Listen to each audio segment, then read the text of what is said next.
ഇന്ന് അരിപ്പൊടി വെച്ചിട്ട് കറിയൊന്നും ഇല്ലാതെ തന്നെ കഴിക്കാൻ പറ്റിയിട്ടുള്ള ഒരു ബ്രേക്ക്ഫാസ്റ്റ് റെസിപ്പി നോക്കാം. അതിനായിട്ട് 1/4 കപ്പ് വെള്ളം തിളക്കുമ്പോൾ ആവശ്യത്തിനുള്ള ഉപ്പും 1 ടീസ്പൂൺ നെയ്യ് കൂടി ചേർത്ത് കൊടുത്തിട്ടുണ്ട്. ഇതിലേക്ക് 1 കപ്പ് പത്തിരിപ്പൊടി ചേർത്തിട്ട് നന്നായിട്ടൊന്ന് വാട്ടിയെടുക്കാം.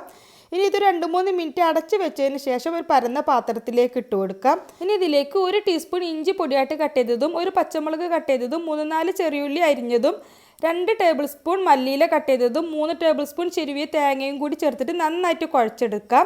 എന്നിട്ട് സാധാരണ പത്തിരിക്ക് ഉണ്ടാക്കുന്ന ഉരുളകളെക്കാളും കുറച്ചുകൂടി വലിയ ഉരുളകളാക്കി എടുത്തിട്ടുണ്ട്.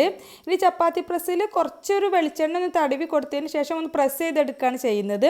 അല്ലെങ്കിൽ നമുക്ക് സാധാരണ പത്തിരിയൊക്കെ പരത്തുന്നത് പോലെ പരത്തിയെടുത്താലും മതി. പത്തിരിയേക്കാളും കുറച്ചും കൂടി ഒരു കട്ടിയിലാണ് നമുക്കിത് പരത്തിയെടുക്കാൻ വേണ്ടിയിട്ട് പറ്റുള്ളൂ. ഇനി പാനിലേക്ക് പത്തിരി ഇട്ട് കൊടുക്കാം. മുകളിൽ നിന്നും ഇതുപോലെ ആവി വരുന്ന സമയത്ത് ഇത് മറിച്ചിട്ട് കൊടുക്കാം. ഒരു 3-4 തവണ തിരിച്ചു മറിച്ചും ഇട്ടിട്ട് വേണം ചുട്ടെടുക്കാൻ. നല്ല സോഫ്റ്റ് ആണ്. കറി കൂട്ടിയിട്ടും അല്ലാതെയും കഴിക്കാൻ അടിപൊളിയാണ്.